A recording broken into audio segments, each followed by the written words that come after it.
परावर्तक सतह किसे कहते हैं? What is reflective surface?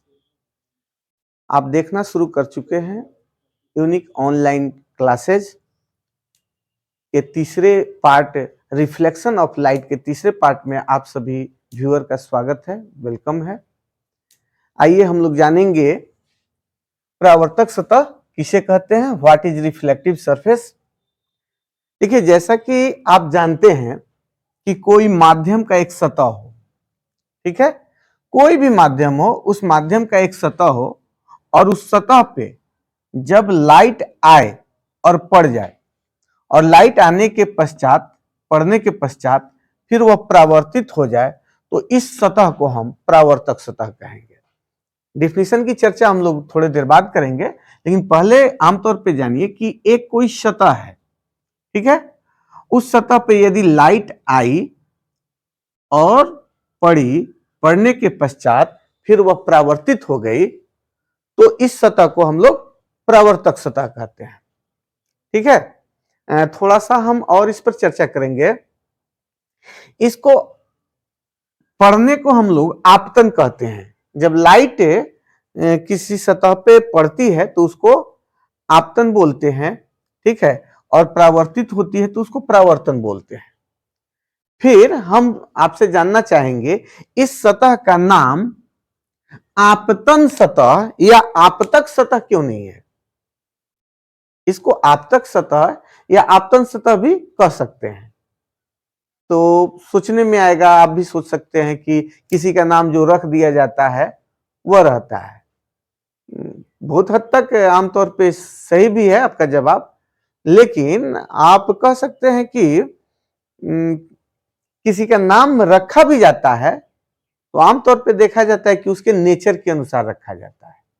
ठीक है, तो इसका नेचर आपतन करने का नेचर नहीं है। यह जो सतह है, इस सतह का कोई रोल नहीं है आपतन होने में। प्रकाश की किरणें आपतित होती है तो आपतित होने में कोई रोल नहीं है।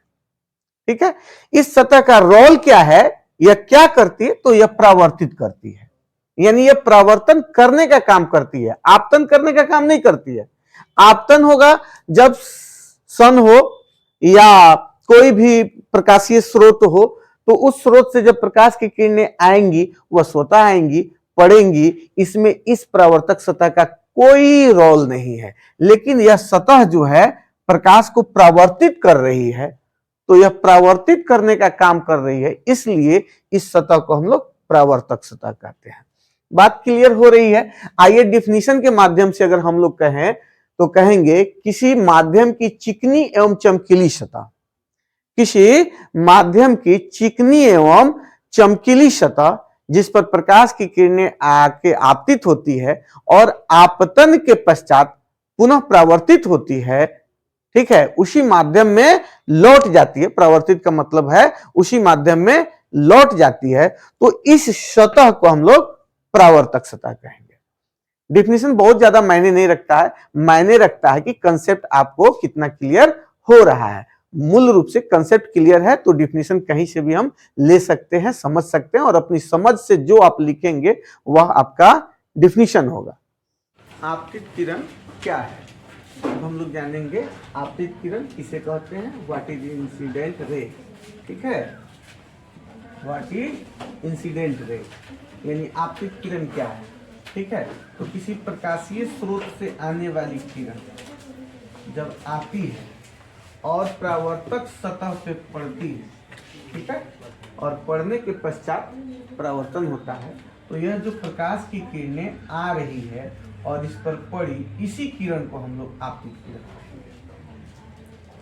कंसेप्ट बहुत ही सिंपल कंसेप्ट है। आपतित किरण क्या है? आ वर्ड जो है, मतलब आ शब्द कहिए, आ से आने का सेंस है, आना चाहे आने। ठीक है, तो प्रकाश की किरणें आए और आने के बाद पतित हो, पतित मतलब गिरना, पतित मतलब पतित, पतित मतलब गिरना। ठीक है, यानी प्रकाश की किरण आए और कि किसी सतह पे आके गिर जाए, पड़ जाए। ठीक है, तो गिर रही है वह किरण जो प्रकाश वह किरण जो किसी सतह पे आके गिरे पड़े, उस किरण को हम लोग कहेंगे आपतित किरण। डिफिनेशन के तौर पे अगर कहें तो वह किरण जो परावर्तक सतह पर आके पड़ती है उसे हम लोग आपतित किरण कहते हैं। आपतित यानी आए और आके गिरे पड़े, उसको हम लोग आपतित किरण कहेंगे। बहुत सिंपल सा है। परावर्तित किरण किसे कहते हैं? ठीक है, रिफ्लेक्टेड रेज क्या है? What is reflected raise?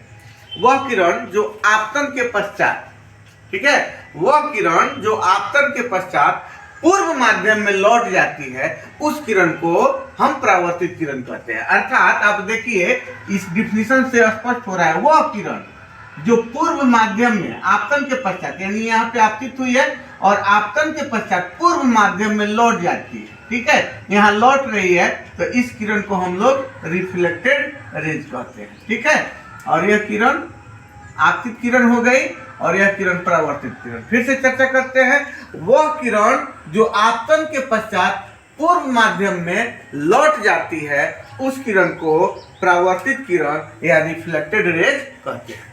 अभिलंब क्या है? ठीक है, आपतन बिंदु जो होता है, यानी कि प्रकाश की किरणें परावर्तक सतह के जिस बिंदु पे आके पड़ती है, आपतित होती है, उस बिंदु का नाम हो गया आपतन बिंदु।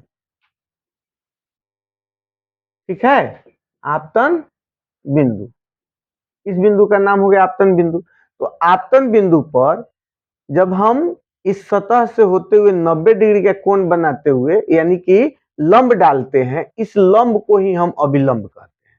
ठीक है, इंग्लिश नॉर्मल ही होता है, हिंदी में अभी शब्द एक ऐड हो जाता है। ठीक है, लंब के साथ अभी शब्द ऐड हो जाता है, लेकिन इंग्लिश में कुछ भी ऐड नहीं होता है, नॉर्मल का नॉर्मल ही होता है। नॉर्मल का मतलब ही है लंब, यानी कि आपतन बिंदु पर डाले गए लंब को अभिलंब कहते हैं। अब दूसरा टॉपिक है, आपतन कोण किसे कहते हैं? Incident angle. इंसिडेंट एंगल क्या है? ठीक है, आपतन कोण। तो देखिए यह अभिलंब है, इसको आप लंब भी कह सकते हैं, और जो प्रकाश की किरणें आपतन बिंदु पर आके पड़ी है, इसको आपतित किरण कहते हैं। ठीक है, तो आपतित किरण और अभिलंब के बीच बने कोण को आपतन कोण कहते हैं और इसे आई द्वारा सूचित करते हैं। फिर से, आपतित किरण और अभिलंब के बीच बने कोण को आपतन कोण कहते हैं। बस यही तो है। नेक्स्ट टॉपिक है प्रवर्तन कोण, रिफ्लेक्शन एंगल। नेक्स्ट हमारा क्वेश्चन बनेगा, प्रवर्तन कोण क्या है? What is reflection angle? ठीक है, तो इसको हम लोग जानेंगे। क्या? तो परावर्तित किरण, यानी कि एक किरण जो है परावर्तक सतह से परावर्तित होती है, तो परावर्तित किरण और आपतन बिंदु पर डाले गए अभिलंब के बीच जो कोण बनता है, इसी को हम लोग परावर्तन कोण कहते हैं। आपतन बिंदु पर डाले गए अभिलंब और परावर्तित किरण के बीच बने कोण को परावर्तन कोण कहते हैं। इसको आर द्वारा सूचित किया जाता है, आमतौर पे स्मॉल आर का यूज करते हैं, आर द्वारा सूचित किया जाता है। फिर से क्लियर करते हैं इसको, परावर्तित किरण तथा आपतन बिंदु पर डाले गए लंब के बीच बने कोण को परावर्तन कोण कहते हैं, रिफ्लेक्शन एंगल कहते हैं। हो गया, रेडी है। आइए अब हम लोग जानेंगे परावर्तन के नियम का पालन क्या समतल दर्पण और गोलीय दर्पण में किस प्रकार होता है। दर्पण के बारे में हम लोग आगे पढ़ेंगे, लेकिन अभी फिलहाल जानते हैं कि दर्पण एक समतल दर्पण हो गया, प्लेन मिरर, और दूसरा हो गया गोलीय दर्पण यानी कि स्फेरिकल मिरर। तो प्लेन मिरर और स्फेरिकल मिरर में क्या परावर्तन सेम रूप में होता है या डिफरेंट रूप में होता है, इसी चीज को हमें जानना है। तो आपको हम बता दें, समतल दर्पण में भी और गोलीय दर्पण में भी, दोनों में प्रकाश का परावर्तन के नियम का पालन सेम होता है, सेम नियम होता है। जो नियम हम लोगों ने पूर्व में जाना है, आपतन कोण परावर्तन कोण बराबर होते हैं और आपतन बिंदु पर आपतित किरण, परावर्तित किरण तथा आपतन बिंदु पर डाला गया अभिलंब तीनों एक ही सतह पे होते हैं। यही नियम का पालन यहाँ दोनों समतल दर्पण और गोलीय दर्पण दोनों में सेम होता है। इसमें किसी प्रकार का कोई कंफ्यूजन नहीं रहना चाहिए कि परावर्तन के नियम का पालन जो है प्रकाश समतल दर्पण में जैसे करते हैं वैसे ही गोलीय दर्पण में भी करते हैं।